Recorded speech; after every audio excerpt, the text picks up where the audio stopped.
Hey baddies, we want to take a quick minute to shout out our amazing sponsor, Eli Lilly, for supporting our mission here on Baddie to Baddie. Because of their generosity, we can keep these important conversations about breast cancer awareness, education, and advocacy going strong for our community of women of color. We send our sincere thanks to our partners at Eli Lilly for standing with us. Calling all permanent makeup artists.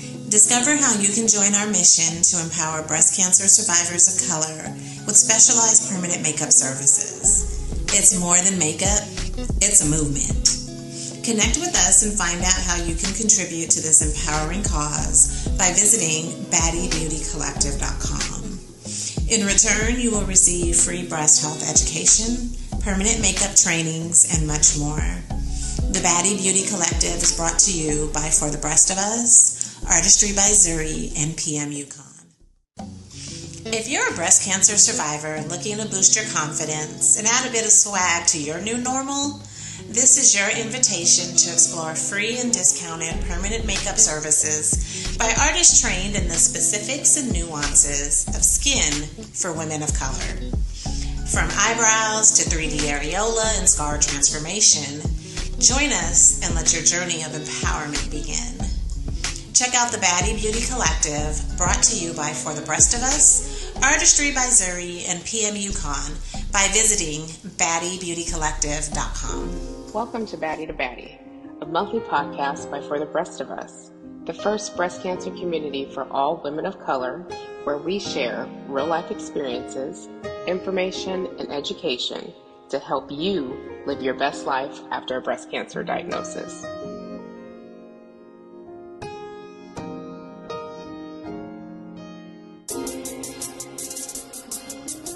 Welcome to Baddie to Baddie.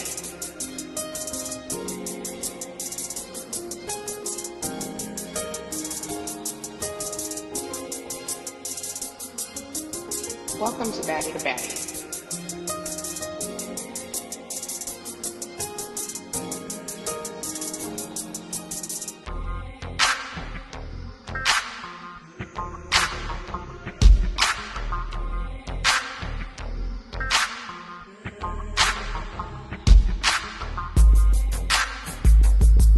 Hello. Hey there, baddies.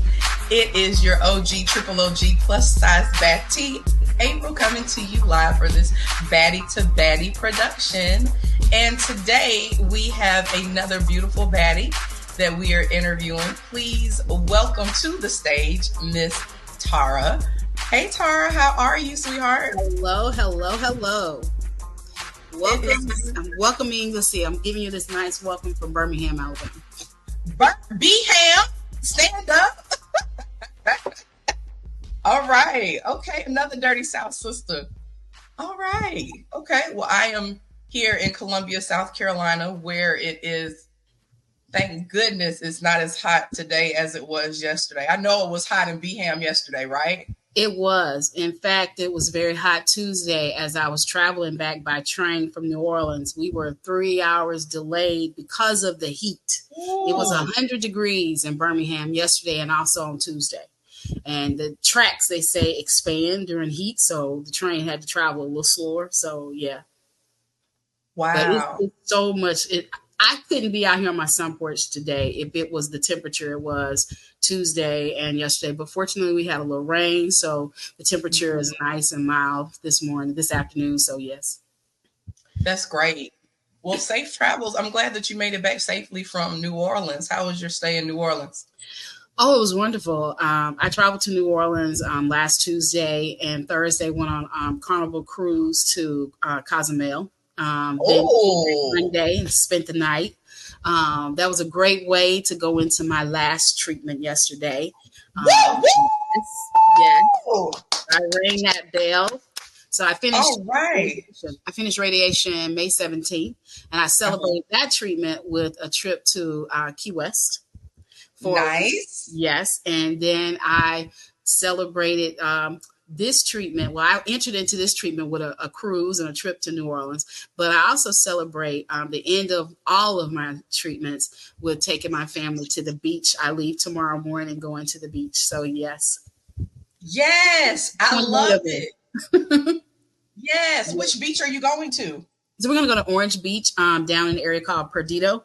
And so it's going to be about 28 of my family members, including myself. And we'll be in a nice 8-bedroom beach house. And yes, having a wonderful time.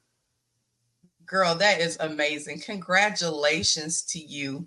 Thank Congratulations you. on ringing the bell, finishing radiation, and having the opportunity to celebrate with your loved ones. There's nothing better than that, honey. Nothing better. And then the beach. Oh, yes. So looking forward to it. So looking forward to it. That's what it's about. It's about all of those celebrations. That is wonderful. Most definitely. And I also started, it's crazy that my treatment was yesterday. Yesterday was June 26th. My mammogram was on June 26th of 2023. So I actually ended where I started. And the amazing thing is that before I started treatment, the Sunday before I started treatment, first treatment was August 9th. The sermon was, start with the end in mind. Come on now. Start with the end in mind. And so my end was victory. And I had no idea when on that Sunday that my last treatment was going to be on the very day, a year later from when I had the mammogram. But I started with the end in mind. Wow. That's a testimony. And I know that'll be an inspiration to many of the women or even families that are going to watch this recording. So starting with the end in mind and ending in victory. Yes. I started with victory in mind. So yes. That is beautiful. That is beautiful. God is good. All the time. All the time. God is good. Amen. Amen. My message the other day was, is God still good even when the outcome isn't? And I was like, oh, most definitely. Most definitely. Because today my message was about how all those twists and turns, the things that I was going through where it looked as if the outcome wasn't good, I had no idea that it actually was working out for my good. Mm-hmm. That everything I was going through was for my ultimate good. Though, what's that? Your present troubles are working in your favor. It doesn't look that way, but yes, everything I was going through last year was for my good. Mm-hmm. So tell us one of the things that cancer has taught you. What is something you've learned from your journey? Before this cancer diagnosis, I had already been in this mindset where I had stopped saying, I don't know how I'm going to make it. Mm-hmm. So the past 20 years have taught me, don't say how you don't know how you're going to make it. Because God has showed up and proven time and time again, you've made it. You're still here. So clearly you made it. But cancer, specifically for me, you can have mountaintop highs while simultaneously have valley lows. Mm-hmm. And I definitely a year ago was experiencing a mountaintop high and a valley low simultaneously. Okay. I was already coming off of a year and a half of valley lows. As a school teacher teaching 7th grade math, during the 22-23 school year, I lost 4 students to illegal drag racing, drive-by shooting, 2 students to gun violence, and 1 to suicide. And mixed into all of that grief, I lost my first cousin. He was diagnosed. I got his diagnosis on a Thursday that he had been diagnosed with cancer. And the following Thursday, the same time, I was in the same place. My father was calling me to tell me that he had passed away. I hadn't even had a chance to process that he had been diagnosed. I hadn't even had a chance to talk to him. I was trying to let him just absorb this and start his treatment. And then a few months later, a week after one of my students was killed in a drive-by, my own sister died a week, like almost to the exact time she died here at home. She had been dealing with renal failure, kidney failure. So last year, June 26th, I remember I was in a great headspace. I had finally scheduled a hysterectomy that I needed. So I was looking forward to no more periods, no more dealing with the anemia and all the things that go along with fibroids. And I had also found a new teaching job. I was scheduled to be board approved on June 27th. So I had been offered this new job teaching 8th grade math, which was going to be closer to home. I was so excited. No more 40-minute commutes. I was just going to have a 10-minute ride down the road. And I had also completed my STEM certification. So I was on a mountaintop high. I was on a mountaintop high that day, June 26th. And I go in. I had a breast exam in May, and we had scheduled my annual mammogram for June, and I had it on June 26th. So of course, with the breast exam, they had already checked me. We didn't feel any lumps. And I remember sitting in the waiting room and reading the pre-printed paper. Patient has no history of breast cancer. And the young lady, I said, start with the left breast. It feels funny. She started with the right. I said, you always start with the right. And she says, I'm going to have to repeat the imaging. I was like, don't come with it. There's nothing wrong with my right breast. Go back over here to this left. But come on, let's start with the left breast where I feel this weird feeling behind my nipple. But she said, you don't feel that lump? I said, what lump? And she helped me find the lump. And then she showed me the image, and it lit up like the moon, a full moon in the sky. Like it literally lit up like a Christmas ornament on a Christmas tree. I could just see it. And so the next day, well, that same day, we had the ultrasound. They told me that afternoon, yes, you need a biopsy. Let's go ahead and schedule this biopsy. Well, the next day, I was board approved. 2 days later, I was having my biopsy. At that time, the radiologist, she says, I don't like how this look just popped up out of nowhere, and I don't like how it looks. Can you cancel your surgery? And I was like, cancel my surgery? I need this surgery. I've been struggling with anemia. I'm finally going to get these fibroids removed, just to have a hysterectomy. Right. And so instead of canceling my surgery, I went ahead and completed my pre-surgery testing. I spoke with my surgeon, who actually was a gynecologist specialist who specialized in, difficult cases and cancers of the uterus. And she said, we're going to cross that bridge when we get to it, if we have to. And so we go ahead with my surgery.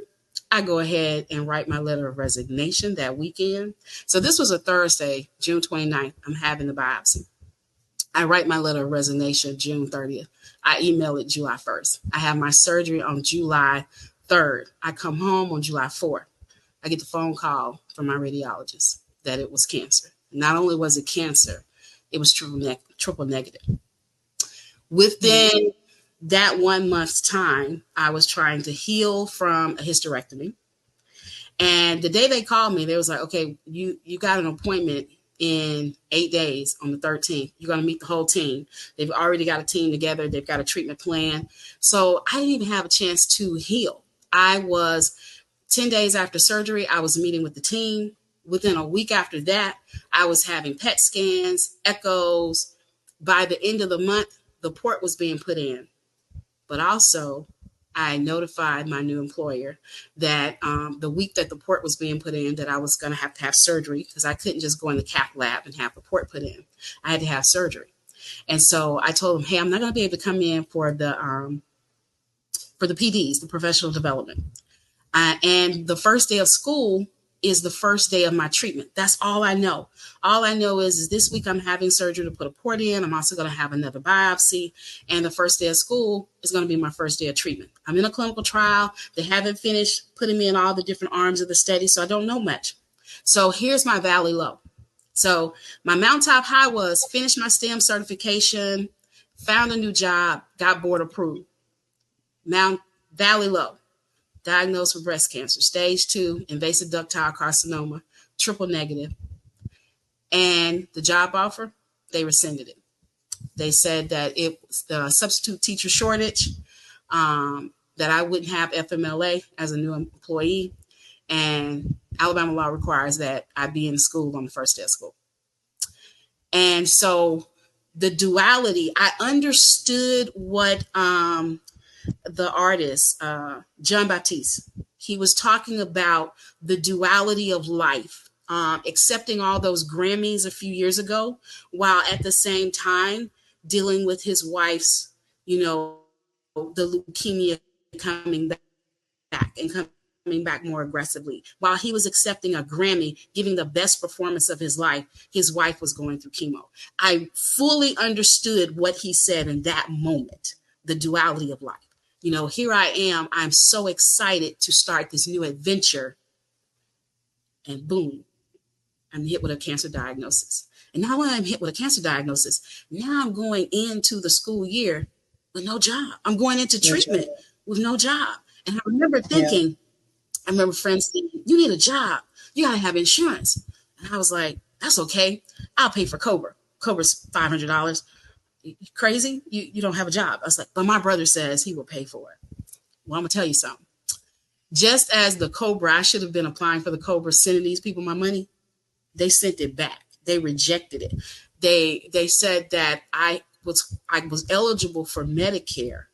And because I was eligible for Medicare, they couldn't sign me up, and I couldn't buy insurance anywhere until Social Security turned on my Medicare. And I had no job, and the only way I can get Social Security to turn my Medicare on was send them $2,500. I don't have a job. I got to send you $2,500. So I had to send $2,500, and it wasn't like, Social Security just turned it on. They got my check and they turned. No, it took. My treatment started on August 9th. My current insurance expired on August 31st.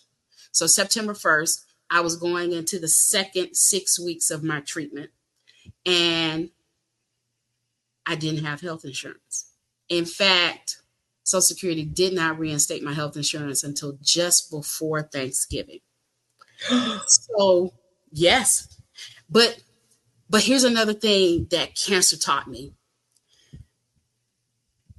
Everything, my present troubles really were working out for my good, because I couldn't see it then.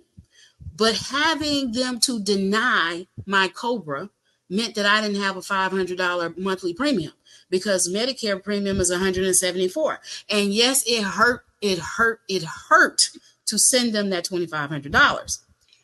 The fact that going forward, I would have healthcare insurance and not have to pay that $573. It was going to be $174. And yes, it didn't even hurt when they told me that legal said that I was free to reapply when my situation resolved itself. That's exactly what they said. I actually felt a burden lifted. Like, I was like, the lady was like, I'm so sorry, I'm adding to you. I said, actually, you're not.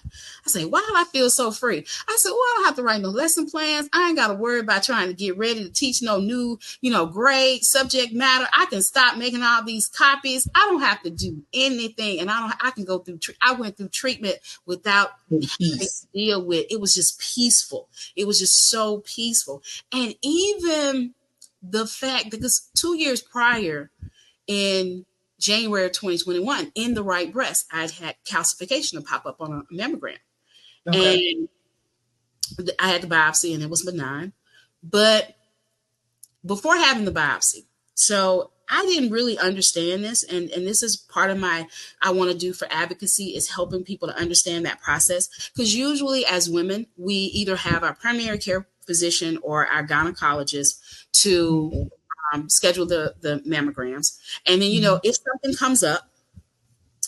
something comes up, you get this letter from them, and you're probably going to get a call from both your gynecologist or your primary care physician saying, hey, we need to find you someone to look at these results and determine if you need to have a biopsy. So in 2021, I went through this. I had an abnormal mammogram. I had to be referred to a surgeon to determine if I needed a biopsy. She actually said no. She said that she felt she couldn't do a biopsy for me because of my weight without it being surgical. She couldn't do a non-surgical biopsy. And she didn't want to put me through a surgical biopsy, and I have a history of blood clots. So she just wanted to wait 6 months and repeat the MRI. Repeat the mammogram. But I said no. I advocated for myself. One of the things I'm telling people is you got to speak up for yourself. If you don't feel comfortable, speak up for yourself and say, no, that is your right. So I called my primary care physician and I said, I'm not comfortable with her decision. Send me somewhere else. And he did. He sent me in to the hospital that I'm being treated now. He sent me there. They not only did that biopsy, it wasn't surgical. They did that biopsy in a chair. I sat up in a chair. It was a mammogram guided biopsy. They did it. It was benign. So I was already in their clinic.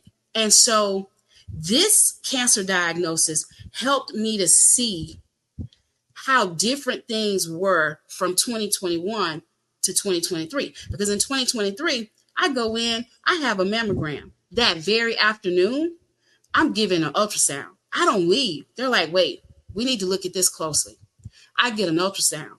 Before I leave that office, I already got a biopsy scheduled. I didn't have to go to someone else to be told whether I need. They told me right then and there. And they were like, well, we're going to get this scheduled this week. I had that biopsy on Thursday. And the holidays, it was the 4th of July holidays. By that Wednesday after the 4th of July, I had my diagnosis. But not only did I have my diagnosis, she said, don't worry. When we hang up, before the end of the day, your next call is going to be coming from the scheduler because they already have put the team together. The team has already been put together. The radiologist, the oncologist, as well as the surgeon, and they're already putting together a treatment plan. And so when I hung up from her, the next call came from my nurse practitioner who I had been seeing there. And she gave me a little bit more info. I had a relationship with her. I knew her. She was calling me and saying, this is not what we were expecting to see. This came up out of nowhere, but she was giving me more information from the pathology report. And the next call was from scheduling. Your appointment is on the 13th and you're going to see everyone. And I did. I was so overwhelmed on that day and I had questions. I had my little notebook, but every question that I could have thought to ask was answered in the first 15 minutes of my appointment. And so, yes, this diagnosis taught me that you can have a mountaintop high and a valley low at the same time. But it also taught me that I couldn't see what was coming up ahead. That over the past, since 2020, God had been positioning me for this moment, putting me in my place, telling me to do stuff that at the time I couldn't understand why I was doing it, like buy a cancer policy. In 2021, I bought a cancer policy. I didn't have no cancer history in my family. At least I didn't think I did. That's my next point. We as Black people have got to stop being secretive about what we are going through, because it's not about doing your business. It's about you saving your family members. It's about you saving your son, your daughter, your future grandchildren, your cousins, your nieces, because I went into that mammogram, into all of my mammograms, thinking that the only person in my family that had breast cancer was my mom's first cousin. And I really thought, okay, this could have come from her dad's side of the family. She's related to me through her mother, who was my great aunt. And I also knew that my grandmother's niece had died with breast cancer. And she had been diagnosed with breast cancer in her 80s, and she died from breast cancer. But again, I thought, this is on her dad's side. This is not on her mom's side, which is my my grandmother's sister. So I'm like, So I'm not seeing this disconnection. What changed for me was the night before my biopsy. My cousin, and she and I had extensive conversation about what I was going through. She says, grandma had a lump removed in the 50s. Now, she was born in 54.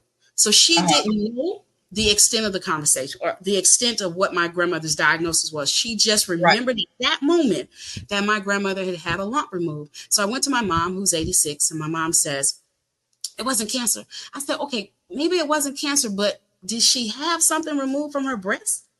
And so I called my aunt, who is 90. She didn't remember. I called my eldest brother, who, of course, wasn't born until 3 years after my cousin. He had no clue what I was talking about. But my brother Mark, who was born in 59, he said, well, this happened before I was born, but I do remember them having conversations about her having had something removed from her breast in the 50s. So I'm like, okay, wait, her two nieces, because it wasn't just one niece. She had two nieces. They were sisters. They had breast cancer. They died of breast cancer. My first cousin, my grandmother's grandchild, was diagnosed with breast cancer in 2022, ductile carcinoma. Hers wasn't invasive, it was stage 0. That's my first cousin. That's getting closer to me. And then the day of my mammogram, my mom goes, well, Grandma, Aunt Florence, she died of breast cancer. I said, no, I did not know that. That's my mom's first cousin's mother. That's my great aunt, my grandfather. So now I'm sitting here like, I do have a family history of breast cancer. And then I learned that my first cousin on my father's side had breast cancer. So I not only have a maternal history of breast cancer, I have a paternal history. So we need to start telling each other, our loved ones, our family members about our medical history. I mean, It's one thing when kids are adopted and they say, I don't know my family history, but it is a shame when you are born and raised in a family and people are so secretive and you still don't know your family history because people just don't want to talk. So No. There are three things in the African-American family that we don't talk about. We don't talk about money. We don't talk about health. And we're not talking about sex. No. We're not talking about those three things. But here we are, alive, thriving, and we're going to talk about it all. Yes, indeed. Yes, indeed. Yes, because it's important, especially the healthcare piece, because, one of the first things I say to newly diagnosed people, one of my first questions, of course, after how are you doing? How everything okay? Have you gotten a genetics test done? Mm-hmm. Because, the genetics testing is not just for you, it's for generations to come, for preventative care. And, a lot of conversation in healthcare community, if you're talking to doctors, you may experience where a doctor will say, oh, well, your insurance doesn't care for that. Doesn't matter. Does not matter, because you can't put a price tag on life. Exactly. And they accept payment plans and all the other things that everybody else accepts. What's important is to know your family history so you can be prepared for what may come down the road. Not if, but when. Two things on that. Number one, I have started telling my doctors, you're not my insurance manager. You are my healthcare manager. Stay in your lane. Stop dictating what you need to do for me based on what you think my insurance company won't pay for. You let the people who do that for a living be responsible for that. Because whatever they prescribe you, whatever they say, then what you need for them, now you go advocate for me to get it. But don't tell me that I can't have something done simply because you think my insurance company won't pay for it. You stay in your lane. You advocate for my health care, and I'll fight my insurance company or get somebody to help me. So that's what we have got to stop doing, is letting doctors tell us that you can't have something or get something because the insurance company may not pay for it. You're not an insurance company. You're a healthcare provider. And you don't you don't even process their own claims that come through your office. You got people in here that do that. Well, make them work for me. You prescribe it. And now you make your people go advocate for me to get it done. And another thing to that point, I had another thought about you don't have to always pay for it. Right now, UAB has what they call the All of Us study. They have been for the past 5-6 years trying to get African Americans to participate in this study where they're actually asking you to give them a sample of your blood so they can do genetic testing. And one of the things that they look for is cancer. And All of Us is not just localized here in Birmingham. All of Us is across the country. So there may be studies in your area at some of your teaching hospitals where you could actually get this genetic testing done for free. So when you say maybe you're talking about the University of Alabama in Birmingham? Exactly. Yes. They have what they call the All of Us study, where they are trying to get blood samples from the people of African descent to look at genetics, to look at our responses to different medical treatments, even just some types of healthcare issues that we carry that might be, ethnic related type diseases and different things. So they've been doing this for about 6 years and it's free. I mean, they're not charging you for you to give them a sample of your blood and they're doing the genetic testing. And if they find something, of course, they're sharing it with you. Okay. I'm writing that down so that I could drop that into our private Facebook group. So as information for others. Another way is to, once you receive the genetics testing and you've paid for it, if you had to, since you have a family history, your family members, your relatives, they can get the genetics testing for free. And there are grants through the companies that do the testing to get free testing. So there are a lot of options out there. And to add to what you were saying about they're not your insurance provider, they're also not your financial planner either. So you need to stay in their lane with that as well. You don't know how much money I have. You don't know what I have saved up. And you don't know what kind of support that I have outside of this office. So like you said, take care of my health and let me worry about the rest, or let the others who are responsible for that worry about that part. Yes, exactly. Okay. And I also participated in a clinical study. I heard you mention that. So immediately you were linked to you received information about the clinical study as soon as you were diagnosed? So yes. So like I said, within 8 days of my diagnosis, I had an appointment I met with the surgical oncologist, the oncologist, as well as the radiologist. I also met with the oncologist navigator. The genetic testing person came in. I had genetic testing done that afternoon. I was so overwhelmed with all the people. I had I didn't just meet the doctors. I met the support staff as well. And so we talked about standard care. And we talked about from the beginning that with this type of breast cancer that I was eligible for the neoadjuvant treatment, which is treat chemo before surgery. We talked about the type of surgery that would be better for me. The type of surgery that would be better for me. And then we also talked about a clinical trial, the I Spy 2 trial. And we talked about that this trial wasn't using new drugs. This trial was using drugs that have been used in late stage cancers other than breast cancer. And so they wanted to see how these treatments would respond to, or rather how this triple negative cancer would respond to these other late stage drugs. So I was paired with this clinical study. So I made the decision to go ahead and participate in the I Spy 2 clinical trial. And so a few things that we learned once they did DNA testing, because I ended up having a second biopsy. So I received my mamma print and my imprint. So the mamma print shares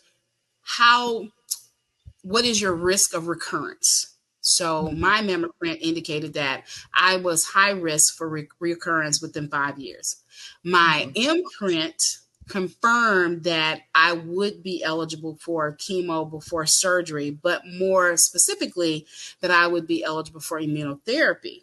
And so I ended up being placed in the randomized study, the arm of the study. My treatment plan was the first 12 weeks in block A would be a part of the study, where I would receive a drug called samimiplimab, which was the immunotherapy. And I would also receive an injection of a VV1 virus directly into the tumor.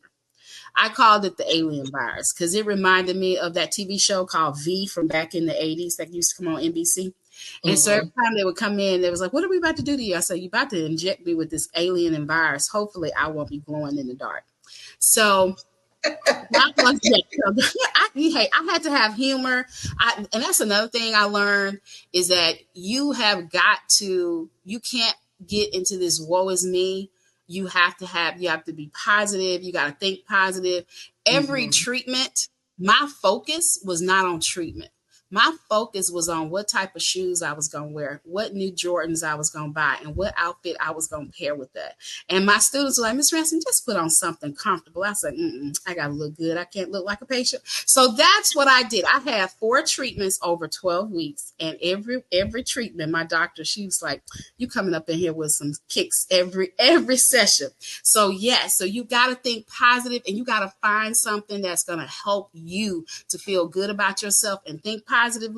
But I went through those 4 treatments over 12 weeks. And before each treatment, I had a breast MRI, and they compared how the staging of the tumor. Was it decreasing? They were looking not only at the size, but they were also looking at the volume. And so we determined if something wasn't going right, we would pull the plug and move on. But everything went well. So I got to the end. I did my 12-week breast MRI. I did another biopsy. And so I was scheduled to start block B on November 1st. And that was going to be 12 weeks of weekly chemo, as well as immunotherapy with Keytruda. And so my doctor said, well, I'm going to delay block B by a week. I just want to make sure I got all the numbers back from the study, as well as the numbers that we have here at the hospital.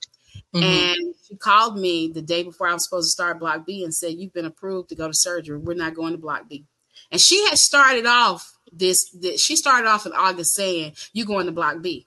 But I had read through the study materials that the determination of whether you go to block B would depend on the outcome of your final MRI and your final biopsy, 12-week biopsy. And she said, no, we're going to block B. By September, she was like, we might not go to block B. By that last treatment, she was like, we need to delay block B to just make sure that we got all the data. And 2 days before I was supposed to start block B, she said, we're not going to block B. We're going to surgery. There is no cancer found in the pathology report. Look at God. Yes, indeed. Yes, indeed. So, yes, indeed. So I ended up having my lumpectomy December 4th. And the reason why, everyone has something to say about my treatment. Either they would say, oh, we're going to pray that you don't need this. I said, stop praying against me. Okay. I said, God gave me an index size card plan of 3 steps. I was going to receive treatment, surgery, radiation. Stop praying against me. And he also sent along people who were going through a similar journey. He sent along resources, and he reaffirmed for me that he was with me every step of the way. So we had already determined that I did not need to have a mastectomy. Not that there's anything against having a mastectomy. It's just that don't let other people make those decisions for you based on what somebody else had, because everybody doesn't know what your personal health issues are. For me, a mastectomy was not in the equation because I have a history of blood clots. And, a mastectomy is a very long surgery. So for me, I needed less surgery, less recovery time, less possibilities of having blood clots. And and that's why I needed to go ahead and have that hysterectomy when I did, because I didn't need to be dealing with heavy bleeding and possible blood clots while also trying to go through chemo, going through treatment. So I had my lumpectomy. My radiation did get delayed because I did experience a seroma where I experienced my incision leaking. The injection of the virus did cause some necrotic tissue. And so I advocated for myself at that appointment where we discovered that necrotic tissue. I told them, we're going to remove that while you're in there removing those clear margins from where the tumor had been, because this was just above where the tumor had been. And I said, we're going to go ahead and take care of that now so this doesn't be an issue down the road. But where my incision was where that necrotic tissue had been. So not only did I develop a seroma, I had to also deal with this tissue that was already damaged. And then I started my post-surgery immunotherapy with Keytruda, which spiked my blood glucose. So I had spiked blood glucose, seroma, necrotic tissue, so my incision reopened in January. And that delayed my radiation treatment. But everything worked out for the good, because I ended up going to wound care. I advocated for myself to go to wound care so that my incision could heal properly, because, everybody has a specialty. So the wound clinic, they were able to prescribe the exact treatment that promoted healing. And I was able to get we ended up having to start my radiation with an open wound. And I successfully completed 19 radiation treatments in 15 days. It had to be 19 to 15 days because they were intruding on my trip to go to Key West. So, I said, and then Dr. Boggs, you forgot, I'm going to be in the Keys, leave it on the 19th. Now, I thought you said we was going to be done on the 17th. So I ended up having to have 4 days where I had double treatments, treatment in the morning, 6 hours later, treatment again. But everything went fine. My incision actually has healed. During radiation, it did slow down the healing a little bit, but after radiation, the incision healed. It has closed up. And I just finished that last treatment on June 26th, yesterday. So I'm done now. And they've already scheduled for this port to come out. All right. Yes, indeed. Yes, indeed. That is awesome. Amazing testimony. Now, did I hear you say that you went back to work at some point during this? No, I did not. Once that school system rescinded my offer, I was like, okay, cool. I'm going to spend this school year taking care of me. The only people I was helping was probably long overdue. Yes, indeed. Yes, indeed. I was, of course, helping my little nieces with their math. So I had one starting her freshman year, so she needed help with geometry, and 2 were in 7th grade. So I did make them some little study guide books. That was the extent of me using my teaching knowledge. But I spent the rest of that time focusing on me. My aunt wasn't happy that I shared on Facebook about my cancer diagnosis, to which I replied, look, I'm not wealthy. I don't have the resources to hide behind and, can pay for all these people. There may be people out there who can help me. They may not be able to help me, financially, but they can help me by offering information where I can turn to different resources. So why hide it? There's this whole community that's out there. And this community really helped me because I joined different groups. My cousin, she referred me to a local group here called Sisters Can Survive. I've become an active member with them. And so Sisters Can Survive is a group of Black women who are thriving, surviving and thriving with endometrial cancer, uterine cancers, breast cancer. And so we raise funds to help sisters who are going through treatment with copay assistance, with transportation, with meals. And then we also go on a peak weekend trip as well. And so, and then I also use, what better testimony? It's one thing to tell people God is good and he'll get you through it. But if you show people, because a lot of times people look at you when you only want to describe when you come on the other side. But I was letting people in on the good, the bad, and the ugly. And I was telling them, like, is God good? when the outcome is not great? Yes, he is. And I kept on just, telling people about that, telling people about my experiences, what I was going through with, my health insurance. I was just sharing because I felt like there was somebody out there who needed to hear it. And I needed them to see that I can still be, happy, upbeat, right, laughing, joking, while I'm going through. Like I tell people all the time, I'm so glad I don't look like what I've been through. Amen. Amen. So for you, every treatment, you were preparing your outfits and your Jordans. I'm also an educator, and my tag name on my Instagram is Cool Counselor with the J's. So I was going through treatment while I was still working, and I treated every time I went to the doctor was because my doctors were in Atlanta and I would have to fly. So I would treat it as I get to eat at a new restaurant today. So it was like another opportunity, like a little mini vacation for me. And it worked. It worked. And I was so happy to be able to get through that. Now, once it was all over, it kind of hit me like a ton of bricks. Like, wait a minute, did this really happen? Like, did that really happen?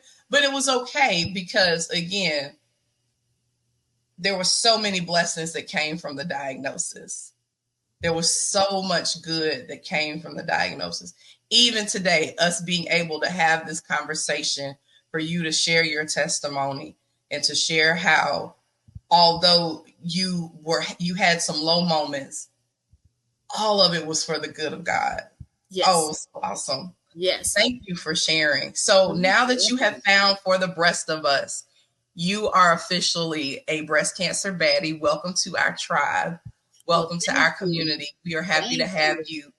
Thank you for sharing your story. I know that that's difficult when you have family. The older generations, they believe praying in silence, not telling your story. But I believe that, we're stronger in numbers and we're stronger because of our testimonies that we share with each other. So thank you for joining me on today. And I always like to close out with something fun. And you mentioned that you're getting ready. You just came back from a cruise and you've been to Key West and you're getting ready to go to the beach. So tell me, do you prefer lemonade or margarita? Margarita. All right, girl. That's what I'm talking about. It is 5:00 somewhere. Yes, indeed. I already called my niece and said, you are going to make me some groovy smoothies while we're at the beach. She said, yes, ma'am. So thank you very much. That is awesome. Thank you very much. Yes, indeed. Well, Tara, thank you so much for being with us today. And we look forward to having you on in the future for another Baddie to Baddie podcast. So I hope you have a great day. Thanks for joining, ladies. Bye, baddies. Thank you. Bye-bye. This is another Baddie creation brought to you by For the Breast of Us. Don't forget to subscribe to Baddie wherever you get your podcasts. And follow us on Facebook and Instagram at For the Breast of Us, on Twitter at The Breast of Us, and check us out online at breastofus.com. Thanks for listening.